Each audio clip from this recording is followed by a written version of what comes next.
Welcome back to News in Focus. Now, yesterday, of course, one of the top stories that occurred was that of President Cyril Ramaphosa firing Higher Education Minister Nobuhle Nkabane. Nkabane's axing follows months of controversy over the SETA board appointments that saw several ANC-aligned individuals appointed. Her sacking also comes a day before she was set to appear, which of course was today, the Parliament's Higher Education Committee to explain the SETA board appointment process after failing to appear in the last two committee meetings. Joining me now, I'd like to welcome the President General of the South African Union of Students, Siyabonga Nkambako. Siyabonga, good day. Thank you so much for joining us here on News in Focus on Hilaal TV. Good day, Hilaal TV, and good day to your viewers at home. No, it's an absolute pleasure. Siyabonga, right call from the President? The call, it came long overdue. There has been so many issues that have been revolving around the sector. And for the president to finally take a bold decision after so many stakeholders have been calling for the removal or rather for the reshuffle of the Minister of Education and Training. Finally, the president decided to listen to the different stakeholders and decided to take this decision that he has taken. Here's my thing over here, Siyabonga. Obviously, what we have seen over these last few weeks now with the pressure that has been coming towards Minister Nkabane. I want to touch on SETA because SETA has been the most controversial aspect of all of this. The conducting of it, is there a sense of disappointment from the South African Union of Students side that this was not done in a manner that was supposed to be transparent and fair? Based on things that we've been hearing on the ground and based on our consultation, mind you, we're only 1 week into office because we are the newly elected leadership. But based on what we've been hearing on the ground, we can definitely see that there was no transparency in how the process was carried out. And the sudden changes or the sudden retraction of the appointments that were made were a clear indication that there was a problem that has been encountered during the selection process. And while we were also going through the portfolio committee today, whereby they were discussing all of these issues, we clearly saw that there has been issues from the way these things were incepted, from the formation of the advisory board that was dealing with the sitters, from the selection of the sitters, and even through the appointment and the retraction. It's quite disappointing. And we can clearly tell that there were issues from the word go, from the inception. So we are quite disappointed as the union in how the process was carried out. Siyabonga, where to now? Because I think what's going to be quite interesting is obviously Buti Manamela has come in and he is obviously has been sworn in. But the question is that the opposition, and of course they have every right to say this, so they're saying it's yet another ANC deployee, and because of that, we're still going to have that lack of transparency. Unions like yourself, I mean, who was your potential preferred choice for this position from a transparent perspective?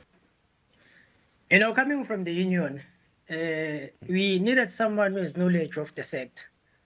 And when you look at Buti Manamela, he has been here for over 10 years, being the deputy minister to the then former minister, Dr. Blade Nzimande. And with Buti Manamela, we beg to differ that he will not be able to execute his duties quite well. We are quite confident that he's going to be able to take the sector forward and come up with strategic policies that are going to be able to favor the students, that are going to favor stakeholders and favor our entities, like NSFAS, through his appointment. Buti has been on the ground. He understands the issues that are affecting the sector. He is also coming from the student movement, where he led as the deputy president of SAUS in the 10 days. He also led in the YCL, which is the Young Communist League, whereby it was always speaking about the issues that are invested in the sector. He has been instrumental in the formation of other policies that are revolving around the student issues and the formation of policies that have been revolving around the growth and the development of the sector as a whole. So we are confident that he's going to be able to take the sector forward, come up with vibrant policies, revive student activism that has been suppressed in institutions of higher learning. Because I know we will believe in positive dialogues, positive engagements that have to do with policies or challenges that we are facing as students in the country. Siyabonga, I want to talk on NSFAS because, of course, this has always been the overarching problem when it has come to student funding. What would the South African Union of Students want in terms of that to try and make sure that the transparency there is also being done in a way which will assist, finally, the students? Because at the end of the day, the reason for NSFAS is to go ahead and try and assist the students. So what is the South African Union of Students requesting or demanding in terms of the NSFAS perspective? At NSFAS, there is one of our own that has been co-opted. As the first point of departure, we want to call that the co-option of one of our own that has been made a board member must be changed to an appointment, not a co-option, so that they can be able to express fully the issues that are affecting students in the sector. That NSFAS board, it's where we as the union are going to be able to hold NSFAS accountable with regards to issues that are emanating from the sector, more especially the recent one that we've just learned of, that there's a shortfall at NSFAS of close to 11 billion, which it needed to be donated or rather seeked from other departments so that they can be able to fund the students that have been defunded by NSFAS. And some of which we are being told they are yet to be defunded by NSFAS because of that shortfall. So through this board and the appointment of a board, not co-option, that's where we are going to be able to receive an accountability that is going from NSFAS. And through the ministry, the new administration that has been appointed, we are hoping that we are going to stress on the issue of key performance indexes so that we know the board that's there, it has been given a time frame and a specific issue that they need to resolve before that actual time frame that has been put in place. So failure for them to account or resolve the issue beforehand or before that time frame, then there must be accountability processes that must be followed. Be it they become dissolved or be it there is someone who's going to be held accountable up until that certain issue has been resolved. Because we need to hold NSFAS accountable for each and everything that is happening in the sector, because we have issues that have been emanating for the past 5 years to 8 years of the closeout project, where they are saying they are paying institutions their money so that they can release student degrees and qualifications. Up until now, that thing has never ever even happened. There is no student that can say all of the funds that are owed by NSFAS in 2012 or 2013 has been fully paid for and I have received my qualification.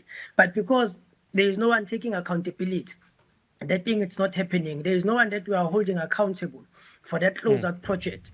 Hence, that's why there is a delay in ensuring that they do pay these institutions.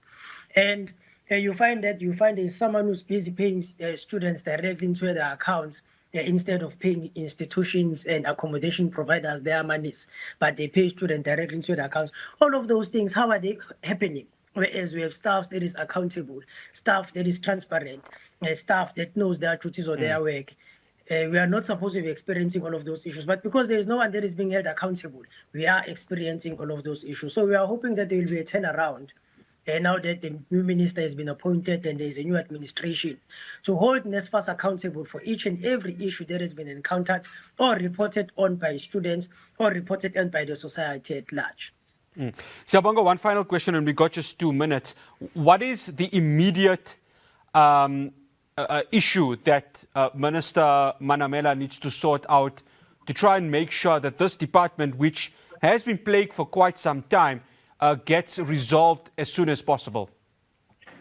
Seek funding, fund the defunded students, fund the N+ students who are qualifying, fund students that have been defunded, find the appealing students who have appealed, find funding, fund those students.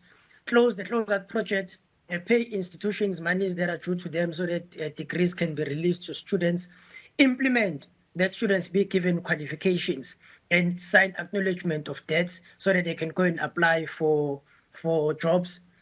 Sort out the mess that is happening in the student accommodation. Hold everyone that is delaying progress from NSFAS or in the sector accountable. That is what we are expecting from the minister. Siyabonga, absolute pleasure having you on. Thank you so much for joining us. No, thank you so much, sir. That's Siyabonga Nkambako, who is the President General of the South African Union of Students. We're going to continue this conversation after the break. I'm going to be speaking to the South African Communist Party and its spokesperson, Nobuhle Nkabane. Remember, it is Buti Manamela, who's also part of the Communist Party, that will be taking over that position of higher education. Do stay tuned.